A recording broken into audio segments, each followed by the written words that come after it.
नमस्कार। प्राइम समाचारमा स्वागत छ। म सुषमा श्रेष्ठ। म दृष्टिवाणी थेताल। सुरु गरौं अहिलेसम्मका प्रमुख समाचारबाट। एकै दिन 4524 जनामा कोरोना संक्रमण, 18 जनाको मृत्यु। बढी शुल्क लिने प्रयोगशालालाई दर्ता सूचीबाट हटाउने स्वास्थ्य मन्त्रालयको चेतावनी। काठमाडौँ उपत्यकामा निषेधाज्ञा घोषणासँगै उपत्यका छाड्नेहरूको घुइँचो। 1 वर्षपछि दोहोरिएको पीडाले कुटो, कुम्लो, बोकी गाउँतिर सीमानाकामा स्वदेश फर्किनेको भिडभाड। सत्ता समीकरणको दौडधुपमा लागेका कांग्रेस, माओवादी केन्द्र र जसपा अनिर्णयको बन्दी। जसपाको कार्यकारिणी समितिको बैठक बस्ने बारे नै विवाद। कांग्रेसको बैठक भोलि। कोरोना संक्रमणको दोस्रो लहरले देश नै आक्रान्त। जताततै धमाधम निषेधाज्ञाको घोषणा गरिँदै अस्पतालमा बेड भरिँदा उपचार पाउने धौधौ। गण्डकी प्रदेशका मुख्यमन्त्री पृथ्वी सुब्बा गुरुङको पद धरापमा। कोरोनाको बहानामा बैठक भोलिसम्म स्थगित। कोरोना पोजिटिभ सांसदले भोज हाल्न पाउने तर बोल्न नपाउने।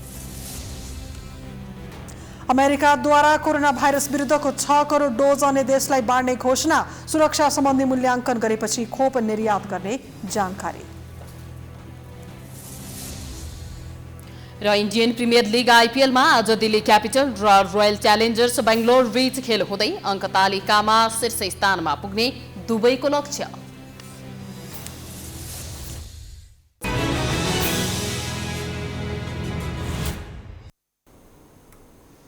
अब समाचार विस्तारमा।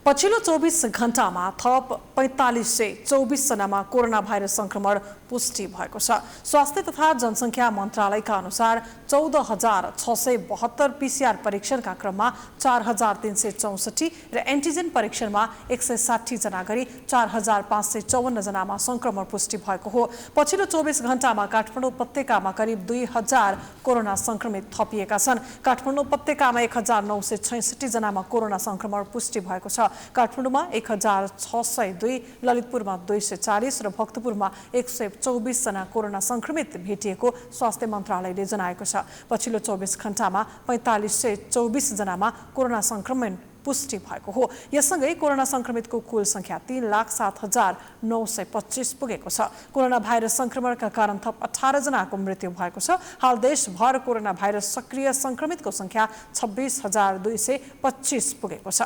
कोरोना भाइरस संक्रमित मध्ये आइसियुमा 315 जना र भेन्टिलेटरमा 84 जना रहेका छन्, जसमध्ये काठमाडौँ उपत्यकामा 112 जना आइसियु र 45 जना भेन्टिलेटरमा रहेका छन्। त्यस्तै स्वास्थ्य तथा जनसङ्ख्या मन्त्रालयले चिकित्सक तथा स्वास्थ्य कर्मीलाई लामो विधा नदिने र यसअघि विधामा बसेकालाई पनि हाजिर हुन निर्देशन समेत दिएको छ। मन्त्रालयको स्वास्थ्य आपतकालीन कार्य सञ्चालन केन्द्रले मंगलबार अस्पतालहरूलाई पत्र लेख्दै स्वास्थ्य कर्मीलाई लामो विधा नदिन र विधामा बसेकाहरूलाई पनि बोलाउन निर्देशन दिएको हो। त्यस्तै कार्यरत जनशक्ति मध्ये 50% को पालो निर्धारण गरी सेवा दिन, दरबन्दी अनुसार कुनै पद रिक्त भएमा तत्काल जनशक्ति व्यवस्थापन गर्न, थप जनशक्ति चाहिए 6 महिनाका लागि करारमा लिन पनि निर्देशन दिएको छ। मन्त्रालयले आकस्मिक उपचार दिने र बहिरङ्ग सेवा र अति आवश्यक भएका शल्यक्रिया नगर्न पनि निर्देशन दिएको छ।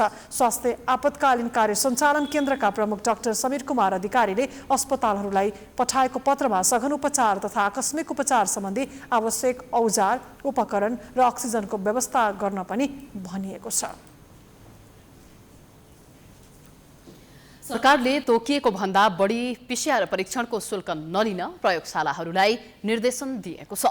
स्वास्थ्य तथा जनसङ्ख्या मन्त्रालयले मंगलबार सूचना जारी गर्दै केही निजी प्रयोगशालाहरूले तोकिए भन्दा बढी कोरोना भाइरस पहिचानका लागि गरिने पीसीआर परीक्षण शुल्क उठाएकाले गुनासो आएकाले थप शुल्क नलिन आग्रह गरेको छ। सरकारले सरकारी प्रयोगशालाका लागि 1000 र निजी प्रयोगशालाका लागि 2000 रुपैयाँ पीसीआर परीक्षण शुल्क निर्धारण गरेको छ।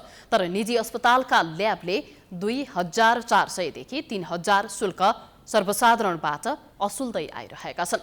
तोकिएको भन्दा बढी शुल्क लिएको पाइएमा राष्ट्रिय जनस्वास्थ्य प्रयोगशाला मार्फत त्यस्ता प्रयोगशालाहरूलाई परीक्षणको सूचीबाट हटाइने समेत मन्त्रालयले चेतावनी दिएको छ। त्यस्तै नेपालमा अन्तर्राष्ट्रिय उडानबाट यात्रा गर्नेहरूको PCR जाँचमा सरकारले सिन्डिकेट लागू गरेको गुनासो ल्याब सञ्चालकहरूले गरेका छन्। सरकारले विदेश आवत जावत गर्नेहरूका लागि सरकारी अस्पतालका अतिरिक्त निजी क्षेत्रका केही अस्पताललाई मात्रै PCR जाँचको अनुमति दिएपछि निजी ल्याब सञ्चालकहरू असन्तुष्ट बनेका हुन्।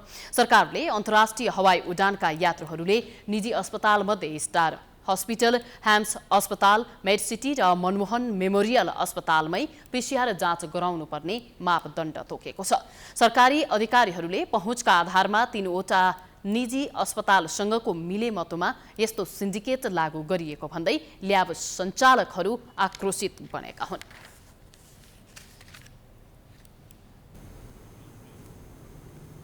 निजी ल्याब सञ्चालकहरूले सरकारले 5वटा निजी अस्पताल आधारित प्रयोगशालालाई मात्र विदेश जाने प्रायोजनको लागि हुने कोभिड PCR परीक्षणको अनुमति दिएको भन्दै गुनासो पोखेका छन्। मंगलबार रिपोर्टर्स क्लबमा गरिएको साक्षात्कारमा उनीहरूले कोरोनाका बेला सरकारले सबैसँग सहकार्य गर्नुपर्ने पनि बताएका छन्। Central diagnostic laboratory and research centre Kamal पोखरीका कन्सल्ट्यान्ट एक्सपर्ट डाक्टर विष्णु उपाध्यायले सरकारले सीमित निजी ल्याबहरूलाई मात्रै विदेश जाने प्रायोजनको लागि PCR परीक्षण गर्न दिएको अनुमति खारेज गर्नुपर्ने बताउनुभयो। सीमित अस्पतालहरूलाई मात्र परीक्षणको अनुमति दिँदा ती अस्पतालमा अत्यधिक चाप बढेको पनि बताउनुभयो।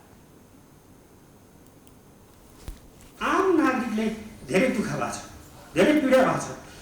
किनभनेदेखि थोरै मात्रामा प्रयोगशालामा परीक्षण गर्ने ल्याब दिँदाखेरि ती ल्याबमा चाहिँ हजारौँ मान्छेको लाइन छ, घन्टौँ घन्टा बस्नुपर्छ। अब लाइनमा बस्ने कोही सङ्क्रमित भएका होलान्, कोही नभएका होलान्। भनेपछि सङ्क्रमित भएकोबाट नभएको पनि उनीहरू सकिँदैन भन्ने मान्छे जाँदाखेरि त्यति बेला चाहिँ के हुन्छ भनेदेखि सर्ने चान्सेस त बढी हुन्छ। त्यस्तै ल्याब सञ्चालक तथा जनस्वास्थ्यविद डाक्टर समीर मणि दीक्षितले सरकारले के आधारमा यस्तो निर्णय गरेको भन्दै गुनासो गर्नुभयो। नेपालमा कोरोना संक्रमणको दोस्रो लहर सुरु भएकोले सबैले जनस्वास्थ्यको मापदण्ड पालना गर्नुपर्ने उहाँको सुझाव छ। यस्तो यो चलखेल नगरौँ, चलखेल गर्ने समय होइन यो। अहिले भनेको नेपाली नागरिकलाई सजिलो र सुलभ र छिटोभन्दा छिटो परीक्षण गर्ने वातावरण बनाइदिने हो। त्यो हाम्रो हातमा छ। भ्याक्सिन पनि दिने हो, हाम्रो हातमा नहोला त्यो। तर परीक्षण त हाम्रो हातमा छ। यत्रो पूर्वाधार छ, यत्रो जनशक्ति छ। 1 वर्ष भइसक्यो राम्रोसँग गरेको। जसले गलत गर्छ उसलाई कारवाही गरौँ, जसले गलत गरेको छैन उसलाई कारवाही नगरौँ, उसलाई पुरस्कार गरौँ। बरु पुरस्कार गरौँ न, यति राम्रो काम गरौँ भनेर। यत्रो पुरस्कार दिन्छ, प्रयोगशालामा राम्रो काम गर्ने मान्छेले कसले पुरस्कार पाएछ? यत्रो जीवन बचाए। एकजनालाई परीक्षण गरेर पुष्टि भएछ, 4जना 5जनाको जीवन बचेको अथवा ज्यान बचेको हामी विचार्न सक्छौँ। भनेपछि राज्यले परीक्षणलाई एकदम ध्यान दियो, परीक्षणलाई सस्तो, सजिलो र एकदम सेफ, सुरक्षित बनाऊ। सरकारले सरकारी प्रयोगशालाले धान्न नसकेपछि निजीलाई पनि परीक्षण गर्न दिने निर्णय गरेकोमा केही निजी अस्पतालले झुटो रिपोर्ट दिन थालेपछि सरकारले त्यस्ता अस्पताललाई सिन्डिकेट लगाएको थियो।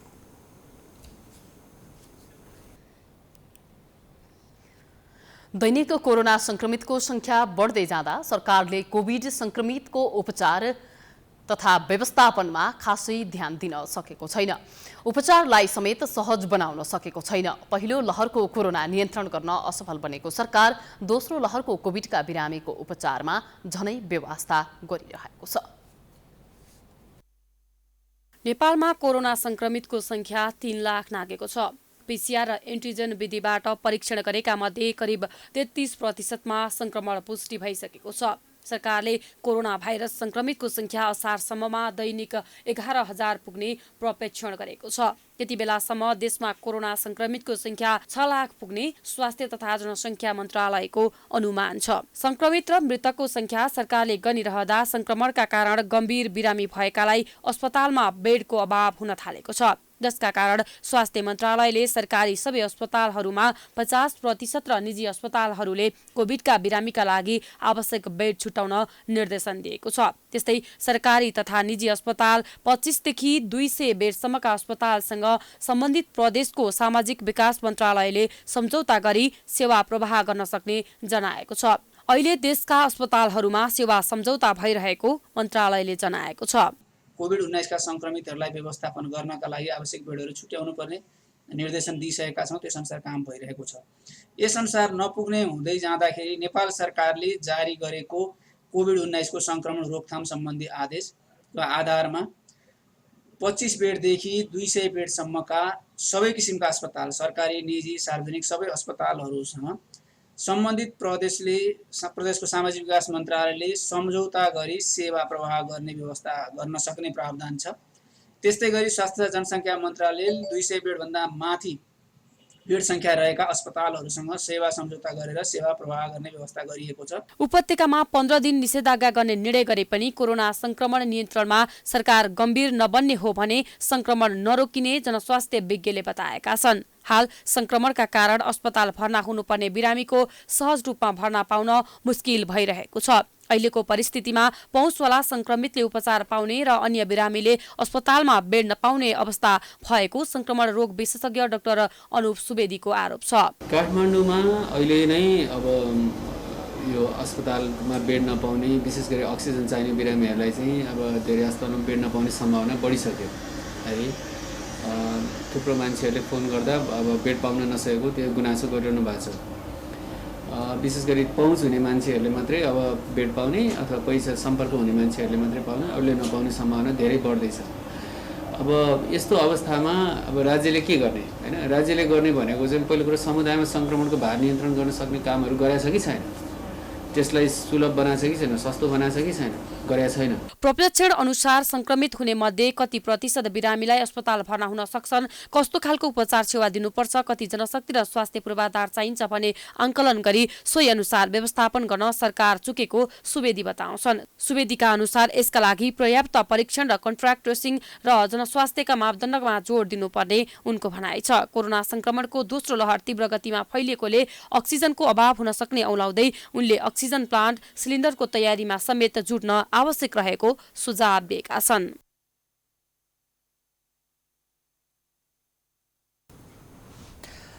समय छौन्जेल चुपचाप बसेको सरकारले कोरोना भाइरसको दोस्रो लहर सुरु भएपछि बल्ल स्वास्थ्य सामग्री खरिद गर्न सार्वजनिक बोलपत्र प्रकाशित गरेको छ। दैनिक कोरोना संक्रमण वात्तै बढ्दा परीक्षणको दायरा बढाउनु पर्नेमा सरकार भने बल्ल तल्ल बोलपत्र प्रकाशन गरिरहेको छ। स्वास्थ्य तथा जनसङ्ख्या मन्त्रालयले सार्वजनिक बोलपत्र गर्दै अस्पतालका लागि आवश्यक मोड्युलर अपरेसन थिएटर र ओआर कम्प्लेक्स सहित डाक्टरका लागि आवश्यक उपकरणहरूको खरिद सूचना निकालेको छ।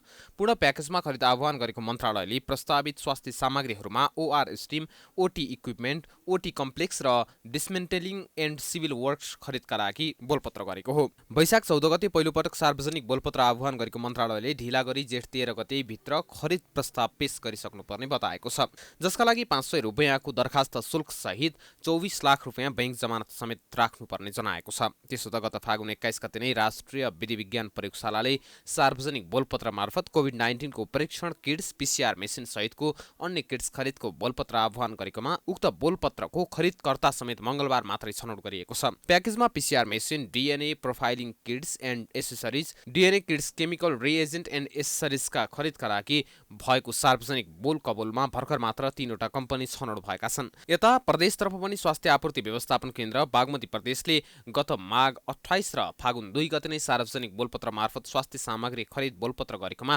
मंगलबार मात्र खरिदकर्ता छनौट गरेको छ। यसले कोभिड-19 को संक्रमणले मुलुक नराम्रोसँग प्रभावित हुँदा समेत अत्यावश्यक स्वास्थ्य सामग्री खरिद हुने अवस्था देखिँदैन। विगतमा स्वास्थ्य सामग्री खरिदमा अनियमितता गरेको आरोप लाग्दा अहिले भने भर्खरै बोलपत्र आह्वान गरेर कहिले सामान खरिद होला र कोरोना नियन्त्रणमा सहयोग पुग्ला भन्ने प्रश्न चौतर्फी उठेको छ।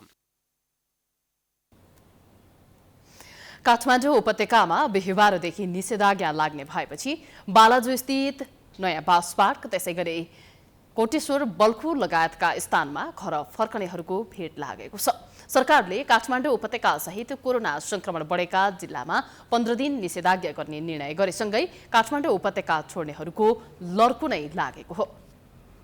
सरकारले कम्तीमा वैशाख मसान्तसम्म काठमाडौँ उपत्यकामा निषेधाज्ञा जारी गर्ने निर्णय गरेसँगै गंगपु स्थित नयाँ बस पार्कमा यात्रुहरूको भिड बढेको छ। वैशाख 16 गतेदेखि काठमाडौँ उपत्यकामा 15 दिनका लागि निषेधाज्ञा लगाउने सोमबारको मन्त्री परिषद बैठकले निर्णय गरेको थियो।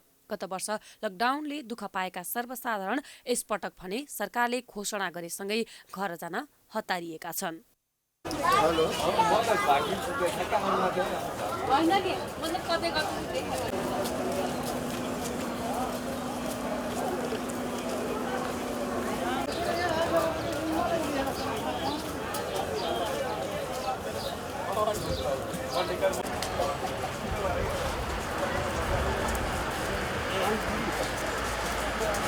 बस पार्कमा घर फर्किनेहरूको भिडमा अधिकांश काठमाडौँ उपत्यकामा पढाइको सिलसिलामा बसेको विद्यार्थी तथा दैनिक चेला मजदुरी गर्ने मानिसहरू रहेका छन्। कोरोना संक्रमण बढे पश्चात काठमाडौँ उपत्यकामा जारी हुन लागेको निश्चित आज्ञाका कारण पहिले जस्तो खाना बस्न समेत समस्या हुने भएपछि घर फर्किन लागेको यात्रुहरूले बताएका छन्। होइन यताखेरि भन्नाले अलि लकडाउनको सङ्ख्या बढिरहेको नि त, अनि उता गाउँमा भयो भने सबै हुन्छ नि त फ्यामिलीहरू नि, अनि त्यही भएर चाहिँ के भन्ने पहिलाको कोरोना भन्दा अहिलेको कोरोना चाहिँ डेन्जर छ भन्छ नि होइन, त्यो कोरोनाको उसले चाहिँ घर जान थालेको त्यही भन्नु थालेको। अब काम नि थिएन त्यता, काम नभएर अनि लकडाउन नि हुँला छ, त्यही भएर अब कहिले चामलै हुन्न कहिले के हुन्न, बाहिर निस्कन दिँदैन फेरि। भक्तपुरको सागा, दक्षिणकाली र थाङकोट नाका हुँदै काठमाडौँ उपत्यका छाड्नेहरूको भिड देखिन्छ। सरकारले काठमाडौँ उपत्यकामा बिहिबारदेखि लागू हुने गरी 2 साता निश्चित आज्ञा जारी गरेको छ। अन्य समयमा यात्रु नपाएर खाली हिँड्न बाध्य रहेका सार्वजनिक यातायात मंगलबारको उक्त निर्णयसँगै भरिभराउ यात्रु बोकेर गन्तव्यतर्फ लागेका छन्। काठमाडौँ उपत्यकाका 3 जिल्ला प्रमुख अधिकारीको संयुक्त पहल र मन्त्री परिषदको निर्णयसँगै 2 दिन यात्रुलाई घर जाने समय दिएको छ। नयाँ बस पार्कमा टिकट काट्ने र बस कुर्नेहरूको भिड बढेको हो। नयाँ बस पार्कबाट हाल देशभरका 65 भन्दा बढी जिल्लामा सार्वजनिक यातायात ओहोरदोहोर गर्दै आएका छन्। गत वर्ष लकडाउन लम्बिँदै गएपछि काठमाडौँ उपत्यकामा बस्न गाह्रो भएको भन्दै लामो दूरीको यात्रा समेत पैदल हिँडेका सर्वसाधारण यस वर्ष भने समयमै घर जान थालेका हुन्। कोरोना संक्रमण दैनिक बढ्दा कहिलेसम्म लकडाउन हुन्छ भन्ने टुङ्गो नभएकै कारण गृह जिल्ला फर्किन लागेको यात्रुहरूले बताएका छन्। तर धेरै मानिसको भिडभाड बढेपछि टिकट पाउन नै मुस्किल परेको छ। समाचारको सिलसिला जारी छ, हामी विश्रामपछि आउँछौँ।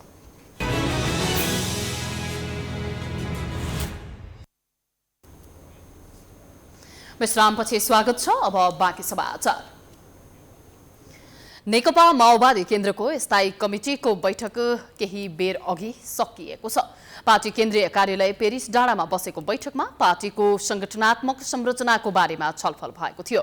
पार्टीले सरकारलाई दिएको समर्थन फिर्ता लिने नलिने निर्णय गर्ने अधिकार अध्यक्ष पुष्पकमल दाहाल प्रचण्डलाई दिएको थियो। अध्यक्ष दाहालले वैकल्पिक सरकार निर्माणबारे आफूले गरिरहेको प्रयासबारे भने ब्रिफिङ गरेको बताइएको छ। बैठकमा पार्टीको विधान संशोधन प्रदेश 2 मा रिक्त रहेको एक समानुपातिक सांसदको नियुक्ति बारेमा पनि छलफल भएको थियो। यसै सन्दर्भमा हामीलाई पछिल्लो जानकारी गराउनका लागि सहकर्मी प्रकाश जोशी यति बेला प्रत्यक्ष टेलिफोन सम्पर्कमा हुनुहुन्छ। प्रकाशजी। हजुर दिदी।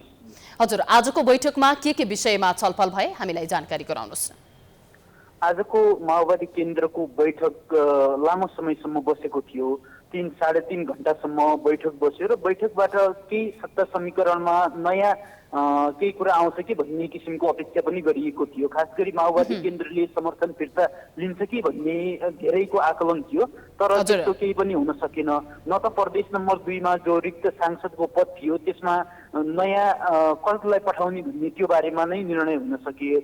खास गरी आजको बैठकमा चाहिँ माओवादी केन्द्रले आफ्नो विधान संशोधनको बारेमा अध्यक्षले पार्टीमा ब्रिफिङ गरेको, त्यस्तै गरी स्थायी कमिटी बैठकले पार्टीका प्रत्येक कमिटीहरूमा 35% अनिवार्य रूपमा महिलाहरूको सहभागिता, त्यस्तै गरेर 15% अल्पसंख्यकहरूको सहभागिता र 20% युवाहरूको सहभागिता अनिवार्य गर्ने, त्यस्तै प्रत्येक कमिटीहरूमा पदाधिकारीहरूमध्ये 1 जना महिला अनिवार्य रूपमा हुनुपर्ने भन्ने निर्णय गरेको छ।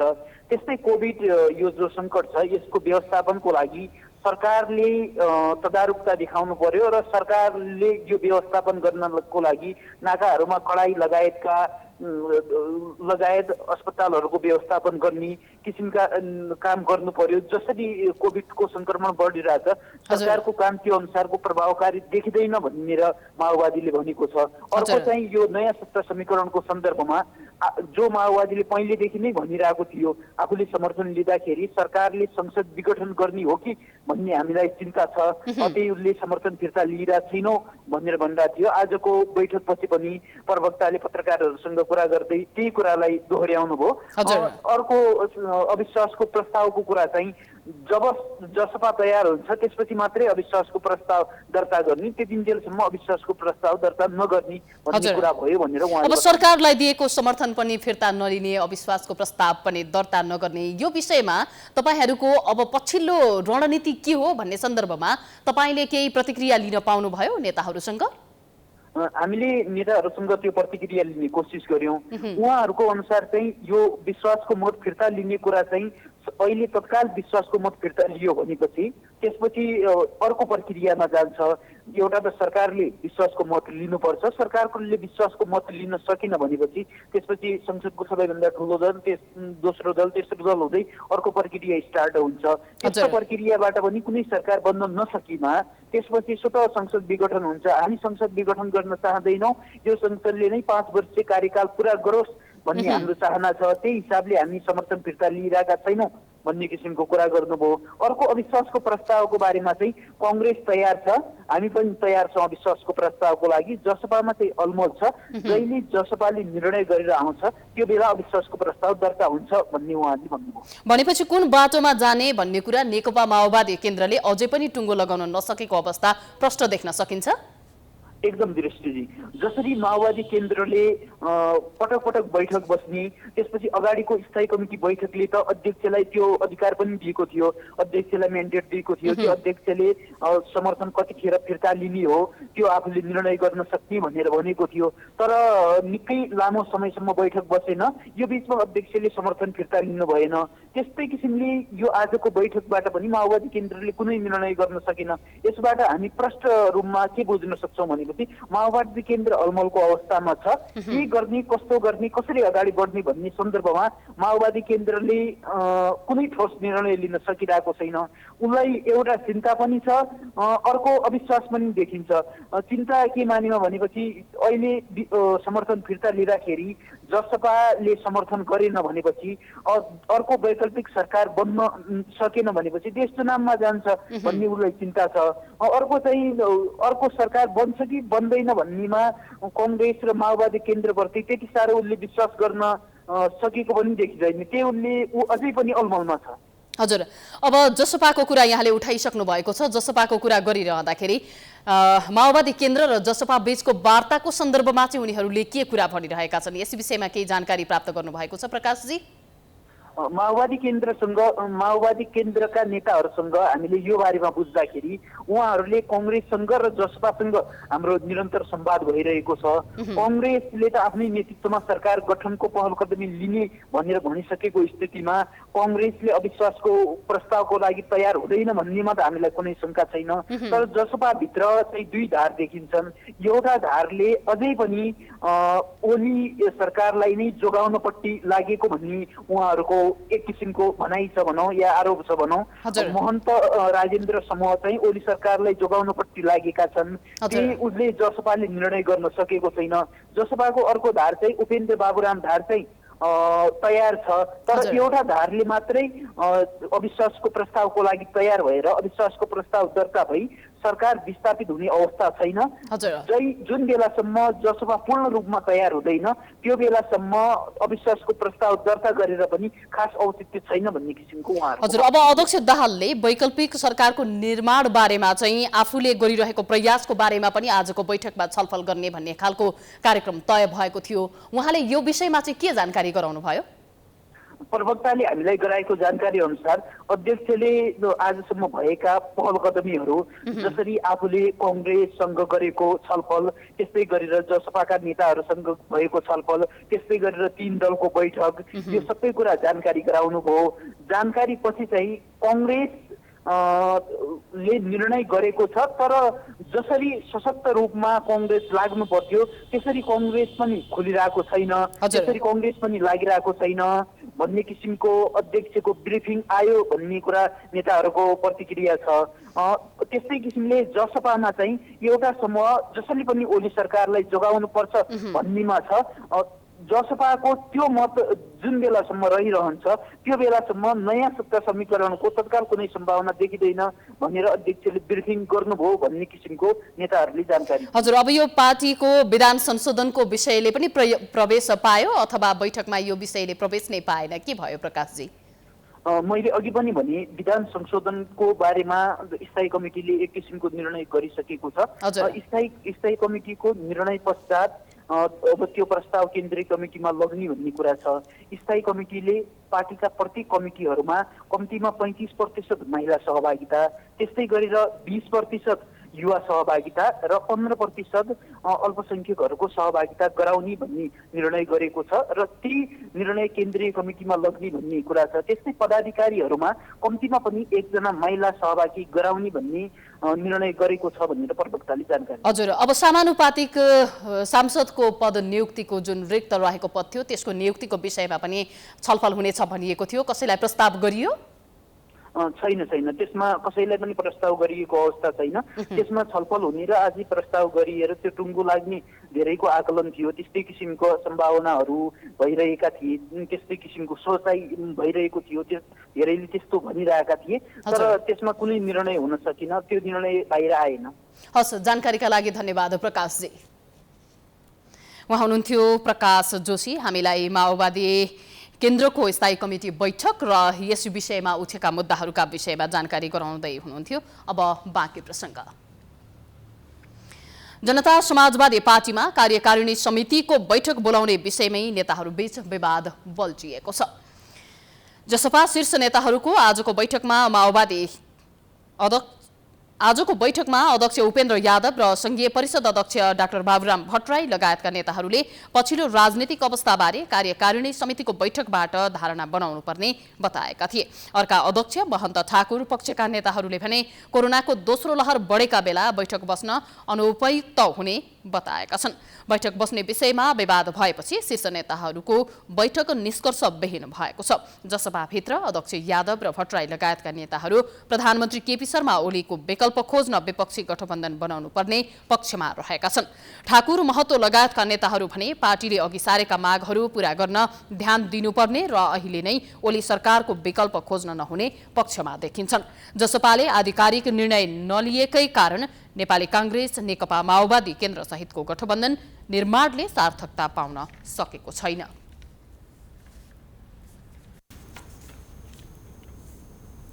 नेपाली कांग्रेसका नेता प्रकाश शरण महतले एमसीसी पारित गर्ने विषयमा नेकपा माओवादी केन्द्र सहमत भएको खुलासा गर्नुभएको छ। प्राइम टाइम्स टेलिभिजनसँगको भिडियो संवादका क्रममा नेता महतले सरकार परिवर्तनको आवश्यकता समग्र राजनीतिक पार्टी र देशको आवश्यकता भए पनि नयाँ बन्ने सरकार मार्फत अमेरिकी सहयोग परियोजना एमसीसी पारित गराउन माओवादी केन्द्र सहमत भएको जानकारी दिनुभएको हो। उहाँले सरकार परिवर्तनपछि राष्ट्रिय राजनीति लगायतका विषयमा साझा योजना अघि बढ्ने बताउनुभयो। जुन अदालतको परिधिभित्र रहेको कुरा भोलि कुनै पनि सरकारले त्यो गर्न सक्ने कुरा आउँदैन, त्यो अदालतले नै छिनोफानो गर्ने कुरा हो। त्यसकारण यो माग भन्ने जुन कुरा आइराखेको छ यो खालि यो निर्वाचनको नजिक आएपछि विषयहरू उठ्ने अघि पछि अनि फेरि तिनै दलहरू चाहिँ यो ती मागका विरोध गर्ने पार्टीको सरकारमा सामेल हुन हतारिने, त्यसकारण त्यो प्रवृत्तिहरू छ।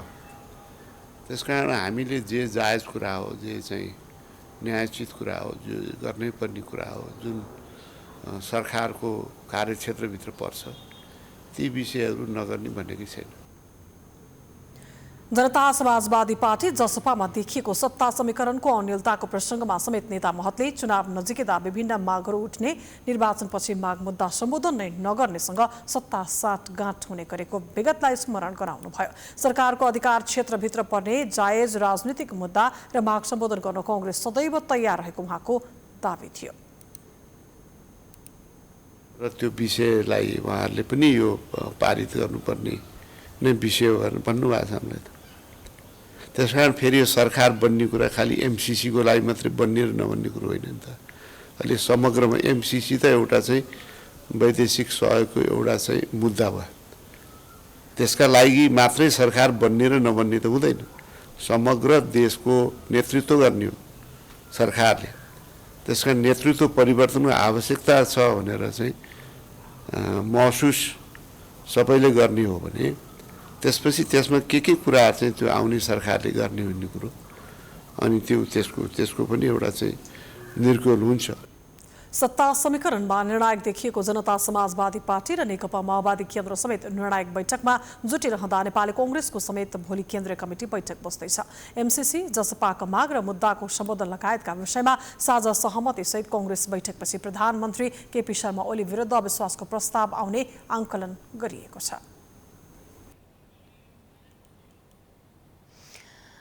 देशका विभिन्न स्थानमा कोरोना संक्रमण हवात्तै बढेपछि जिल्ला प्रशासन कार्यालय र स्थानीय सरकारले निषेधाज्ञा जारी गरेका छन्।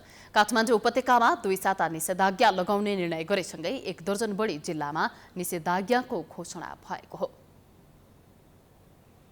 सीसीएमसीको सिफारिस अनुसार मन्त्री परिषदको बैठकले शहरी क्षेत्रमा 500 र पहाडी क्षेत्रमा 200 संक्रमित पुगेका जिल्लामा प्रशासनले निषेधाज्ञा लगाउने निर्णय गरेपछि यति बेला विभिन्न जिल्लाहरूले धमाधम निषेधाज्ञा जारी गर्न लागेका छन्। निषेधित आदेश जारी गर्ने अधिकार चाहिँ प्रमुख जिल्ला अधिकारीले प्रयोग गर्न पाउने गरी निर्णय भएको छ र अहिले यो पछिल्लो समय चाहिँ यो संक्रमणको दर चाहिँ अत्यन्तै बढेको कारणले गर्दा र सम्भावित भयावह स्थितिलाई नियन्त्रण गर्नको लागि नै वास्तवमा नेपाल सरकारले यो खालको निर्णय गरेको हो र अहिले पछिल्लो समय चाहिँ अब 200 भन्दा बढी संक्रमित हुने जिल्लाहरू र 500 भन्दा बढी सक्रिय संक्रमित हुने जिल्लाहरूको हकमा सम्बन्धित जिल्लाका प्रमुख जिल्ला अधिकारीहरूले निषेध आदेश जारी गर्न काममा निषेध गर्ने आदेश जारी गर्न सक्ने गरी त्यो अधिकार दिएको छ। वर्षमा वैशाख 16 गते बिहिबारदेखि लागू हुने गरी 1 साताका लागि निषेधाज्ञा जारी गरिएको छ। जिल्ला कोभिड-19 संकट व्यवस्थापन केन्द्र DCCMC को बैठकले वैशाख 16 गते बिहान 4 बजेदेखि वैशाख 22 गते राति 12 बजेसम्म लागू हुने गरी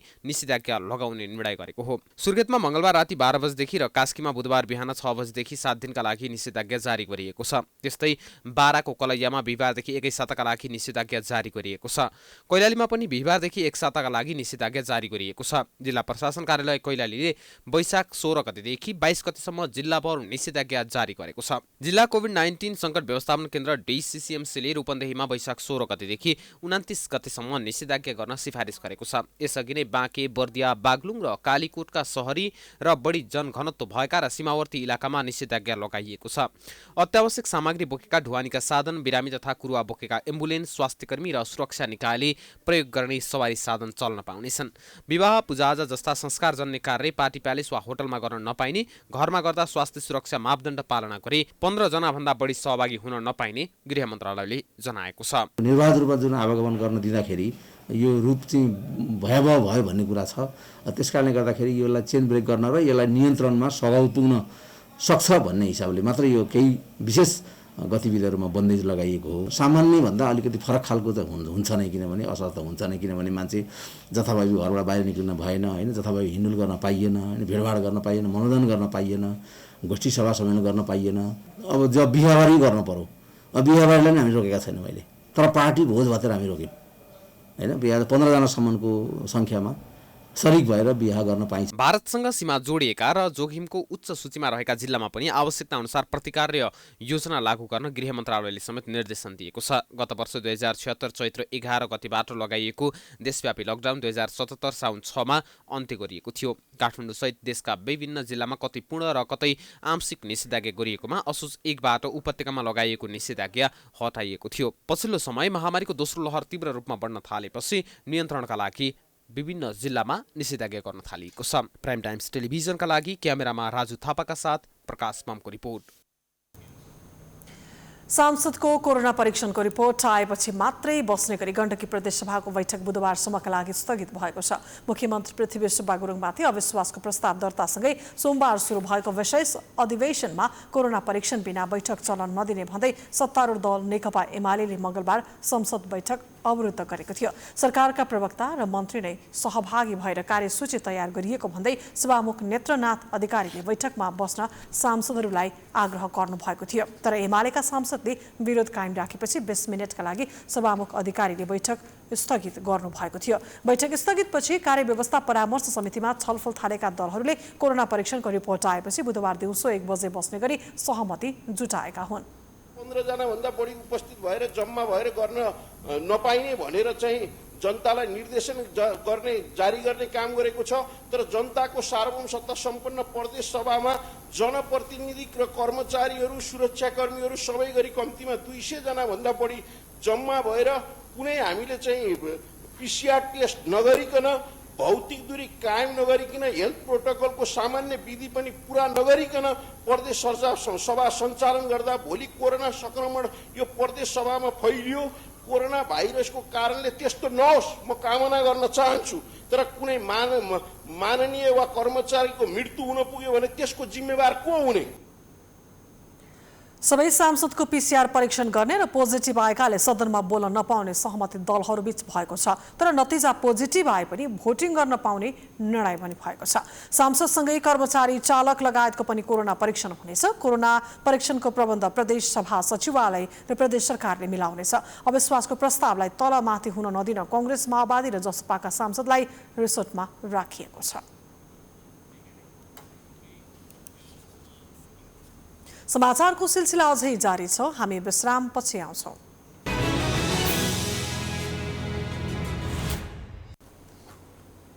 विश्रामपछि स्वागत छ। अब अन्तर्राष्ट्रिय समाचार।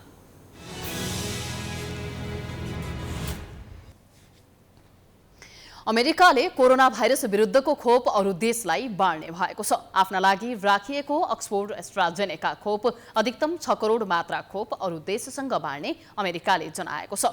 खोप उपलब्ध हुँदै गएपछि आवश्यक परेका देशसँग साझा रूपमा बाँड्ने उसले बताएको हो। संघीय रूपमा हुने सुरक्षा सम्बन्धी मूल्याङ्कन गरेपछि आउँदा महिनामा खोपहरू विभिन्न देश निर्यात हुनेछन्। अमेरिकामा एस्ट्राजेनेकाको खोप सर्वसाधारणको प्रयोगका लागि स्वीकृत भएको छैन, तर उसले सो खोप मौजदात रूपमा राखेको छ। स्वीकृति प्रदान गरेका अरू देशमा खोपको अति आवश्यक हुँदा पनि आफ्नो देशमा स्थानीय नियामक निकायले स्वीकृति नै प्रदान नगरेको खोप मौजदात राखेको भन्दै अमेरिकाको आलोचना भएको थियो। गएको महिना राष्ट्रपति जो बाइडेनले एस्ट्राजेनेका खोपको 40 लाख मात्रा मेक्सिको तथा क्यानाडालाई दिने बताएका थिए। मेक्सिको र क्यानाडामा एस्ट्राजेनेकाको खोपले स्वीकृति पाएको छ। भारतमा कोरोना भाइरस महामारी अति गम्भीर अवस्थामा पुगेपछि स्वास्थ्य स्रोतहरू बाँड्न बाइडेन प्रशासनमाथि दबाव बढेको थियो। व्हाइट हाउसले झण्डै 1 करोड मात्रा खोप अबको केही हप्तामै सुरक्षा सम्बन्धी मूल्याङ्कन गरेपछि विभिन्न देश पठाइने बताएको छ। समाचार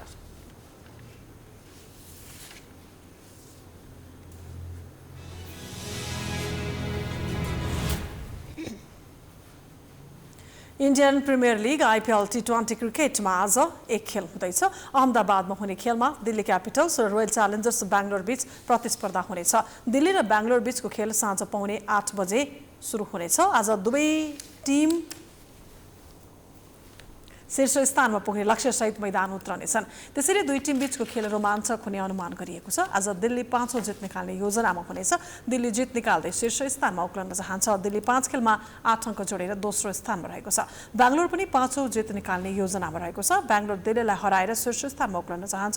बेङ्गलोर 8 अङ्क जोडेर तेस्रो स्थानमा रहेको छ। दुई टिम बीचको पछिल्लो 5 खेलमा दिल्ली बलियो देखिएको छ। दिल्लीले 4 खेल जित्दा बेङ्गलोरले 1 खेल जितेको छ। अघिल्लो संस्करणको दुवै भेटमा दिल्ली विजय भएको थियो।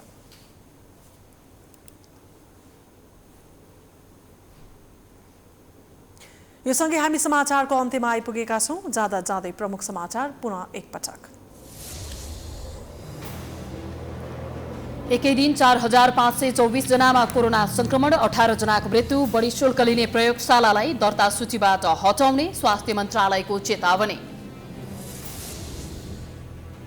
काठमाडौँ उपत्यकामा निषेधाज्ञा घोषणासँगै उपत्यका छाड्नेहरूको घुइँचो। 1 वर्षपछि दोहोरिएको पीडाले कुटो कुम्लो बोकी गाउँतिर सीमानाकामा स्वदेश फर्किनेको भिडभाड। सत्ता समीकरणको दौडधुपमा लागेका कांग्रेस, माओवादी केन्द्र र जसपा अनिर्णयको बन्दी। जसपाको कार्यकारिणी समितिको बैठक बस्ने बारे नै विवाद। कांग्रेसको बैठक भोलि। कोरोना संक्रमणको दोस्रो लहरले देश नै आक्रान्त। जताततै धमाधम निषेधाज्ञाको घोषणा गरिँदै अस्पतालमा बेड भरिदा उपचार पाउने धौधौ। गण्डकी प्रदेशका मुख्यमन्त्री पृथ्वी सुब्बा गुरुङको पद धरापमा। कोरोनाको बहानामा बैठक भोलिसम्म स्थगित। कोरोना पोजिटिभ सांसदले भोट हाल्न पाउने तर बोल्न नपाउने। अमेरिकाद्वारा कोरोना भाइरस विरुद्धको 6 करोड डोज अन्य देशलाई बाँड्ने घोषणा। सुरक्षा सम्बन्धी मूल्याङ्कन गरेपछि खोप निर्यात गर्ने जानकारी।